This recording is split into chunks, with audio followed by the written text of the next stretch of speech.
الذين آتيناهم الكتاب يتلونه حق تلاوته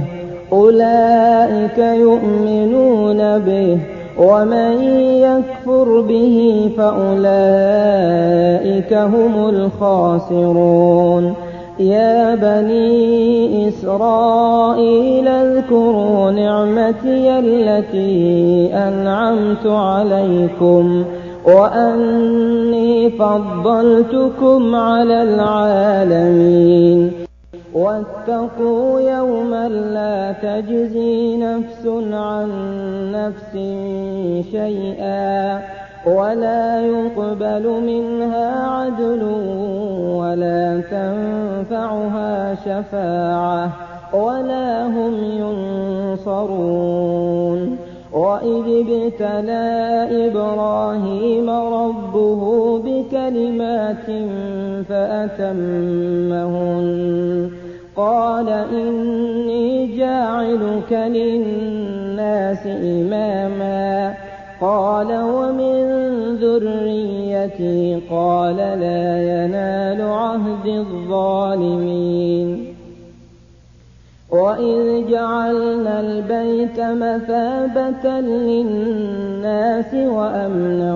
واتخذوا من مقام إبراهيم مصلى وعهدنا إلى إبراهيم وإسماعيل أن طهرا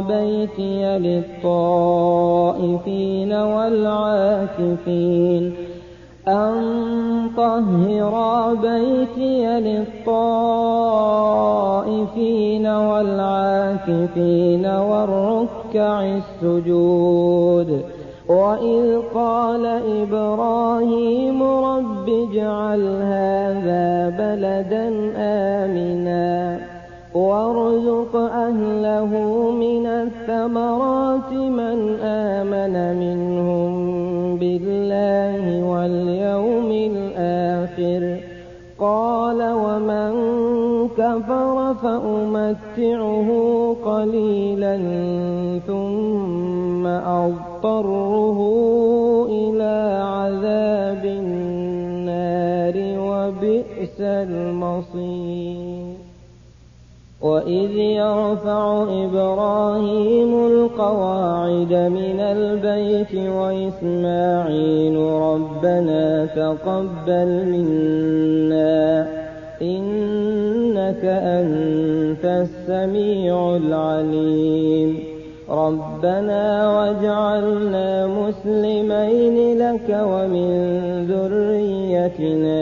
أمة مسلمة لك وأرنا مناسكنا وتب علينا إنك أنت التواب الرحيم ربنا وابعث فيهم رسولا منهم يتلو عليهم آياتك ويعلمهم الكتاب والحكمة ويزكيهم إنك أنت العزيز الحكيم ومن يرغب عن ملة إبراهيم إلا من سفه نفسه ولقد اصطفيناه في الدنيا وإنه